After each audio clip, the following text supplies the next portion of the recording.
Boa tarde. No dia do terceiro jogo do Brasil na Copa do Mundo, o Unesp Notícias discute o racismo no futebol. A gente conversa com o ex-jogador Paulo César Caju. E tem mais. Preços caem e carros usados voltam a ser bom negócio. Esta concessionária aposta na venda sem entrada para estimular o consumo do 0 km. Skatistas comemoram o Dia Internacional do Esporte.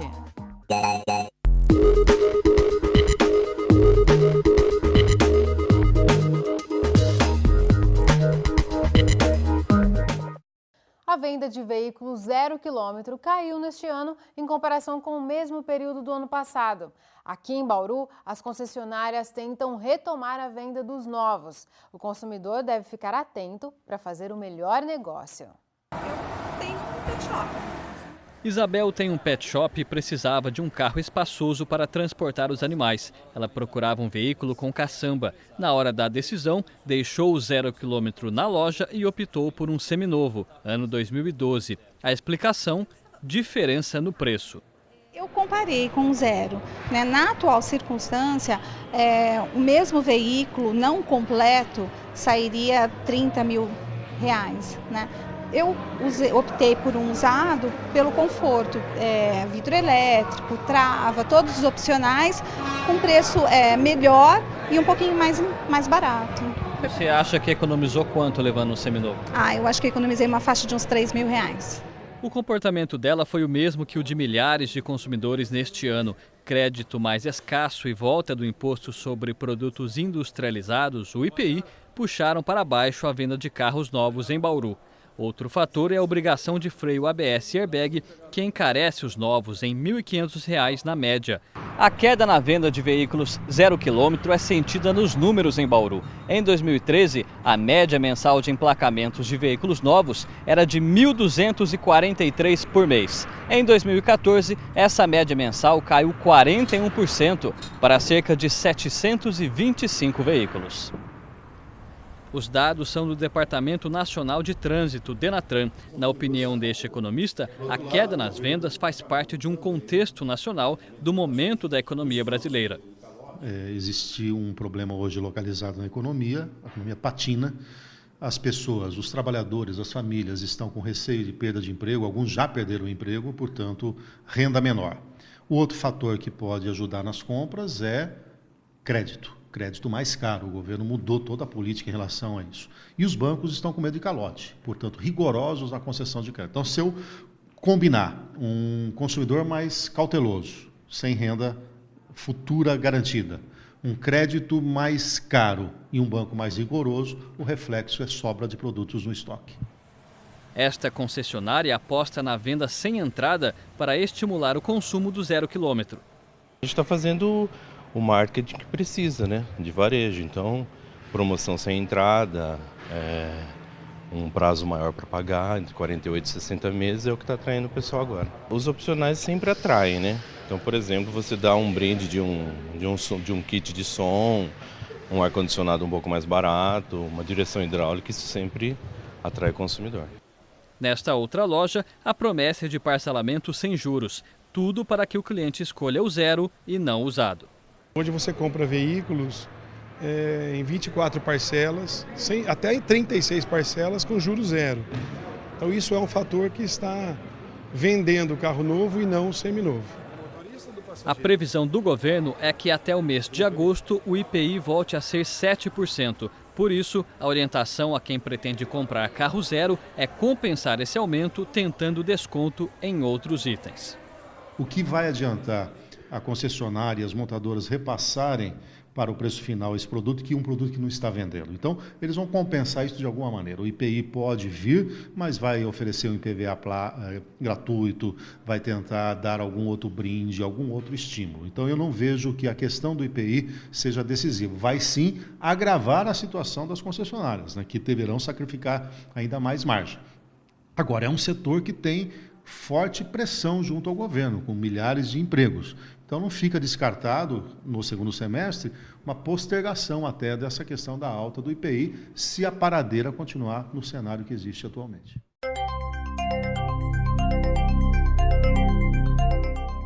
Apesar da falta de chuvas, a dengue continua a se proliferar na cidade. Hoje, a Secretaria de Saúde confirmou mais 6 casos da doença, sendo que um deles é importado. Bauru registra até o momento 299 casos da doença neste ano.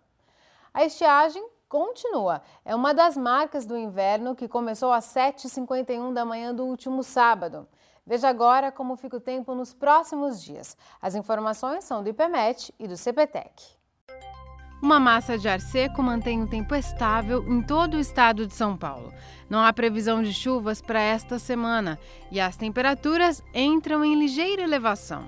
Em Bauru, a umidade do ar é de 60%. Os ventos sopram a apenas 6 km por hora. Hoje a temperatura variou entre 14 e 25 graus. Amanhã a mínima deve ficar em 17 e a máxima em 27 graus. E por causa do Jogo do Brasil, a sessão da Câmara desta semana vai ser realizada amanhã. A pauta de votações tem projetos pouco expressivos.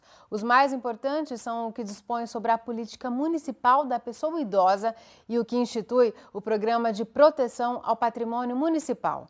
Mas o assunto que deve agitar o Legislativo nesta semana é uma audiência pública na quarta-feira. O prefeito Rodrigo Agostinho foi convocado pela Comissão de Fiscalização e Controle a prestar esclarecimentos sobre possíveis irregularidades em licitações. Depois da audiência, os vereadores voltam a discutir a necessidade de implantar uma CEI, uma comissão especial de inquérito, para investigar esse assunto. A gente faz agora um rápido intervalo. Ainda hoje, o ex-jogador Paulo César Caju conversa com a gente. Ele vai falar sobre racismo no futebol. Mas antes, no próximo bloco, saiba como foi comemorado o Dia do Skate aqui em Bauru. O Nesp Notícias volta daqui a pouco.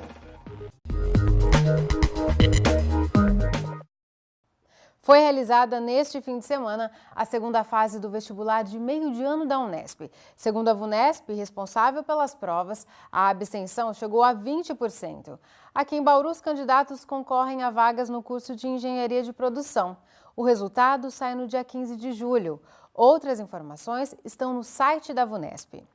E os estudantes pré-selecionados na primeira chamada do ProUni têm até amanhã para confirmar as informações prestadas no momento da inscrição.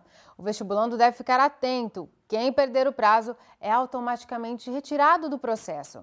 O candidato tem que verificar com a instituição os horários e o local onde deve comparecer para conferir as informações. A lista de pré-selecionados e os documentos necessários para confirmar a inscrição estão disponíveis na página do ProUni. Entre os itens solicitados estão documento de identificação com foto, comprovante de residência, comprovante de renda e conclusão do ensino médio. Começou o prazo para que os responsáveis pelo transporte escolar em Bauru realizem a vistoria do veículo na Endurbe. A medida é necessária para exercer a atividade durante o segundo semestre deste ano. O prazo vai até dia 31 de julho. No momento da vistoria, o proprietário do veículo deve apresentar o certificado de registro e licenciamento, além da vistoria já feita na Ciretran. Não é preciso pagar nenhuma taxa adicional. O proprietário que não comparecer até a data limite recebe multa e pode até perder o direito de exercer o transporte escolar. O setor de fiscalização da Endurbe fica no terminal rodoviário e funciona das 8h30 da manhã até as 11 da manhã e também no período da tarde, da 1 até as 4 da tarde. Tárcio De Lucas para o Nesp Notícias. No último sábado foi comemorado o Dia Internacional do Skate. Em Bauru, uma galera animada se reuniu no Jardim Estoril para comemorar a data. A tarde de sábado estava perfeita para andar de skate. Muito sol, temperatura agradável e uma rua inteirinha só para eles. Desde 2011, o Dia Internacional do Skate é comemorado assim, com saltos e manobras um tanto ousadas. Algumas dão certo, outras nem tanto, mas o que vale mesmo é a integração entre os amantes do esporte. E dá para perceber que idade é o que menos conta por aqui. O Maicon tem só 10 anos e há 1 ano e meio anda de skate. Ele já se arrisca em algumas manobras. É um esporte legal.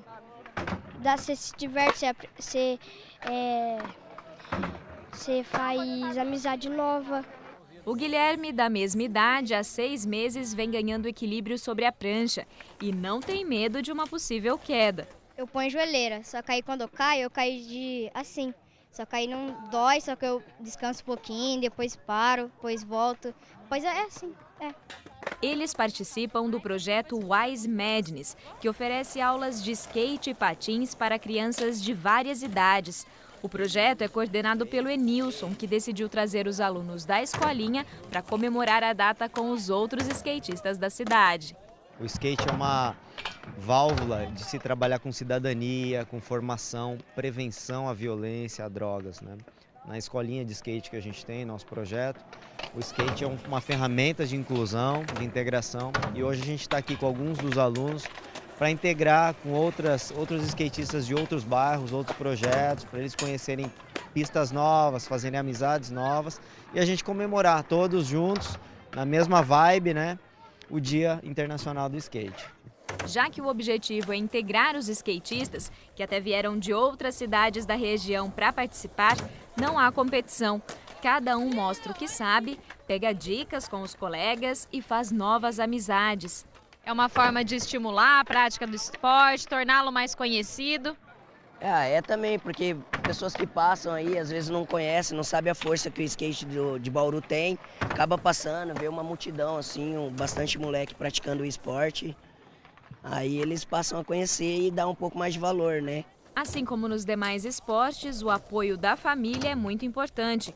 Por isso, a mãe do Luca, de 11 anos, acompanha todas as atividades que o filho participa. É importante para que ele sinta que a gente está presente, né? E que essa presença assim, tenha uma qualidade, que ele sinta que a gente participe, gosta do que ele faz. E sempre olhar mais de perto acho que é mais que necessário nessa fase, né? Se ele está se divertindo, é o que ele gosta de fazer e é um esporte, faz bem para a saúde e ele está feliz, a gente também está. E se até agora você só viu saltos e manobras dos meninos, isso não quer dizer que elas não participem. Caroline tem 13 anos e há 6 meses adotou o esporte como uma de suas paixões. A gente ainda está conquistando espaço nesse esporte, né? Porque o skate começou com homens, mas por isso que a maioria das roupas é para homens, né? Mas eu creio que daqui a algum tempo vai ter também muitas mulheres andando como homens. A aprovação dos garotos, elas já têm. Na minha opinião, acho que eles admiram um pouco, sabe? Por uma mulher ter... Porque skate tem a ver um pouco com coragem também, né? O Brasil está entre os 5 países com maior número de obesos. São mais de 20 milhões, sendo que outros 40 milhões estão acima do peso. O Nesp Notícias quer saber o seguinte: você faz algum tipo de controle na alimentação? É possível participar pelo nosso site e também no aplicativo de interatividade disponível para quem tem TV digital e nos assiste pelo canal 46.1. Vamos para mais um intervalo e, na sequência, o nosso assunto é racismo no futebol. Vamos conversar com o ex-jogador Paulo César Caju. Não saia daí, a gente volta já já. As manifestações de racismo no futebol têm desafiado não só os jogadores, mas a sociedade como um todo a pensar em formas de combater o preconceito e a intolerância. Você confere agora uma entrevista com o ex-jogador da seleção brasileira, Paulo César Caju, que tem se dedicado a discutir casos de racismo dentro e fora de campo. Eu driblo o racismo desde o meu nascimento.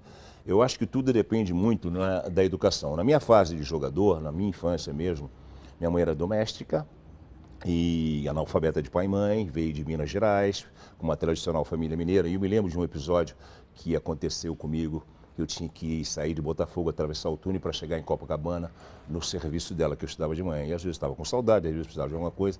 E todas as vezes que eu chegava na portaria do prédio, o porteiro não me deixava entrar pela porta social. Quer dizer, o negro tem que entrar pela porta de serviço.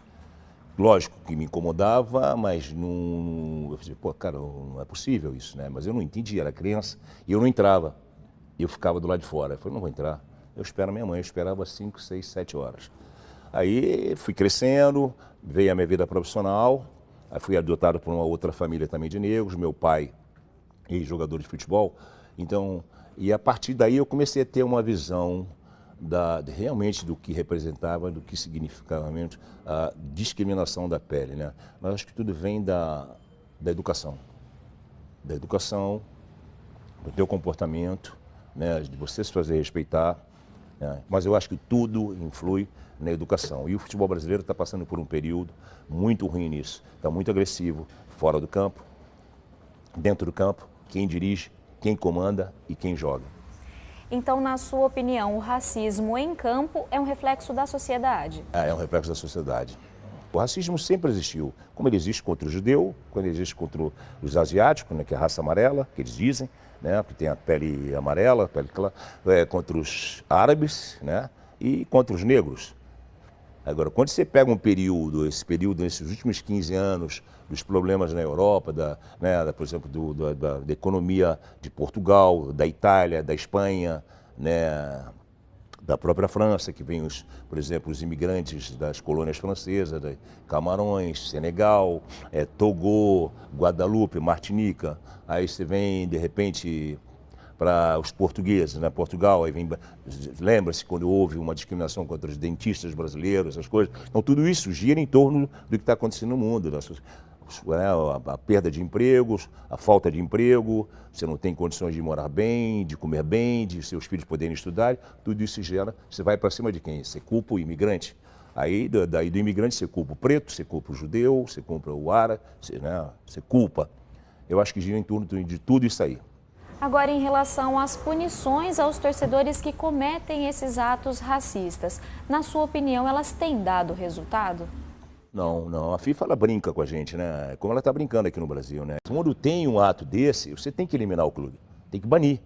Só banir, não adianta você dar uma multa de 200 mil euros, ou 1 milhão de euros, ou suspender o jogador 3, 4 meses. Não adianta, porque ele volta, né? Ele paga a multa, né? Ele ressarce a FIFA e volta. Daqui a um mês o jogador foi readmitido, foi absolvido. Não, elimina, só banindo que a gente vai poder melhorar. Mas eu acho que também tem que investir na educação, no comportamento de quem dirige, não só de quem preside os clubes ou as seleções, mas quem comanda, né? Quem comanda desde as divisões de base. Se você olhar nos jogos do Brasil, vou falar do nosso país, é só agressão. Chega junto, rasga, vai tomar naquele lugar, vai para aquele lugar, de quem comanda. Aí, logicamente, o garoto que está começando, ele já tem esse exemplo, né, do comandante dele, né, já ofende com palavrão, de repente faz a preleção falando palavrão também, e tudo isso em relação a você é mal pago, de repente o clube está atrasado, 2, 3 meses, você não tem como, de repente, né, segurar a onda da tua família, né, em relação às despesas de casa, aí tudo isso gira uma violência. Né? Aí o torcedor que está ali, que o time dele está perdendo, ele já parte para o lado da ofensa. Porque o que ele está vendo, a agressividade que ele está vendo dentro do terreno, a gente passa para ele na arquibancada, na torre. E é o que tem acontecido em todos os lugares do mundo. E como que você acha que o Brasil poderia usar a Copa do Mundo para tentar mudar um pouco esse cenário? Estou dizendo, você tem que investir mesmo nisso que eu te disse, na educação, acabar com a miséria, né? Porque se você não dividir, não tem como. Se a gente não parar, se a gente não repensar em quem... Está difícil hoje, você vai votar em quem? Se a gente não mudar as leis também, né, as leis brasileiras, porque o político, ele não tem a impunidade, né? Ele tem, né, de repente, o cargo, o deputado, o senador, o ministro, o presidente, né, o vereador, sei lá. Todos eles, né, têm imunidade parlamentar. Então, se as leis não mudarem, essas pessoas nunca vão ser punidas nem condenadas.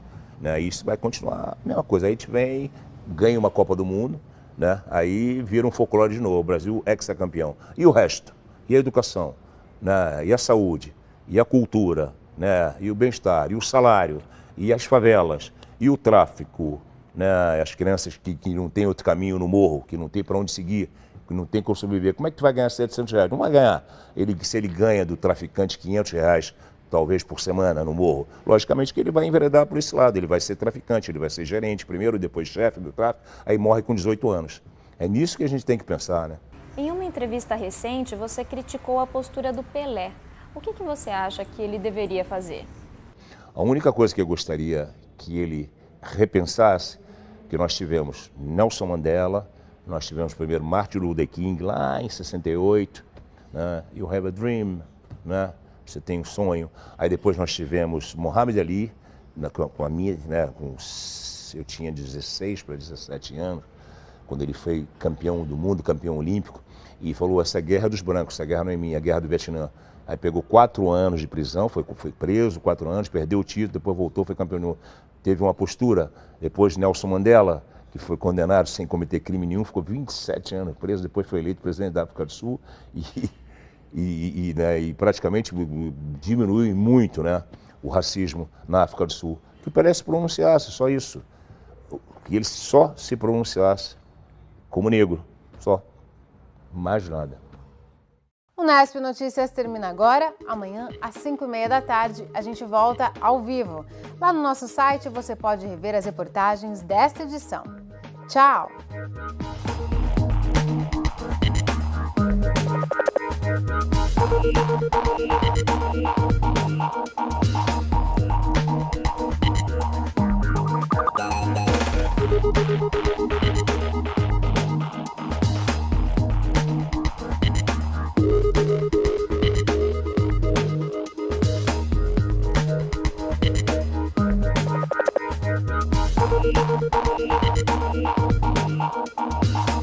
Thank you.